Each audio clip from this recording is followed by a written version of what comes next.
السلام علیکم دوستو، میرا نام ارشد علی ہے اور آپ میرا چینل کام کی باتیں دیکھ رہے ہیں۔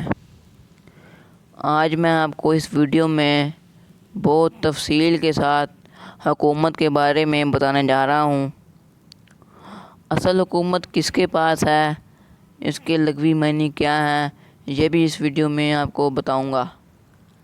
ویڈیو بہت انٹرسٹنگ اور امیزنگ ہونے والی ہے، اس لیے آپ نے اس ویڈیو کو اینڈ تک ضرور دیکھنا ہے تاکہ آپ کو حکومت کی تمام تفصیلات کلیئر ہو سکیں، سمجھ لگ سکیں۔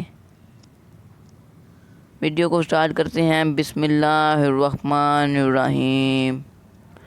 حکومت، اس کے بنیادی معنی ہیں کسی کو ایک مقام پر روک دینا، یعنی اسے بتا دینا کہ تم اس حد سے آگے نہیں بڑھ سکتے۔ اس کو حکم کہتے ہیں، یعنی فیصلہ۔ حاکم کے معنی فیصلہ کرنے والا ہے، یعنی ہر ایک کے حقوق و واجبات کی حدیں مقرر کرنے والا اور اختلافی معاملات میں بتانے والا کہ کس کی حد کہاں تک ہے۔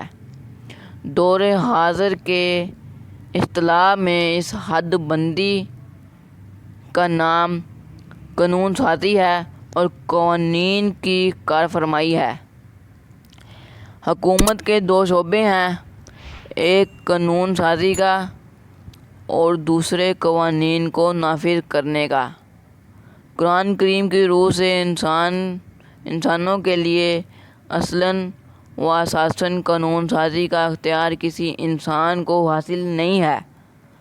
یہ قانون سازی صرف خدا کو حاصل ہے۔ اس نے ان قوانین کو احکام اور اصولوں کی شکل میں قرآن کریم میں دے دیے ہیں۔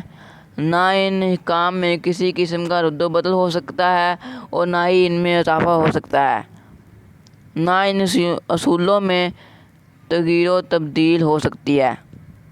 جو حکومت خدا کے نام سے قائم ہوتی ہے، جسے اسلامی حکومت کہا جائے گا، قانون سازی کے سلسلے میں اس کا اختیار اتنا ہی ہوگا کہ وہ ان اصولوں کی روشنی میں اپنے اپنے زمانے کے تقاضوں کے مطابق تفاصیل مرتب کریں۔ یہ تفاصیل زمانے کے تقاضوں کے ساتھ ساتھ قابل تبدیل ہوں گے، لیکن قرآن کے اصول ہمیشہ کے لیے غیر متبدل رہیں گے۔ اسلامی حکومت کا بنیادی فریضہ قرآنی احکامات کو معاشرے میں نافذ کرنا ہے۔ امید کرتا ہوں آپ کو یہ حکومت کی تمام تفصیلات اس ویڈیو میں سمجھ لگی ہوں گی۔ اگر ویڈیو اچھی لگی ہے تو لائک کرنا اور شیئر لازمی کرنا تاکہ آپ کی وجہ سے دوسرے لوگوں کا فائدہ ہو سکے۔ اگر آپ میرے چینل پہ نیو ہیں تو سبسکرائب کرنا اور ساتھ لگے بیل نوٹیفیکیشن کو آل پر ضرور کر دینا تاکہ جو بھی ویڈیو میں اپلوڈ کروں اس کا نوٹیفیکیشن آپ کو سب سے پہلے مل جائے۔ آپ مجھے اجازت دیں، ملیں گے آپ کو نیو ویڈیو میں نیو ٹاپک کے ساتھ، انٹرسٹنگ ٹاپک کے ساتھ۔ اللہ حافظ۔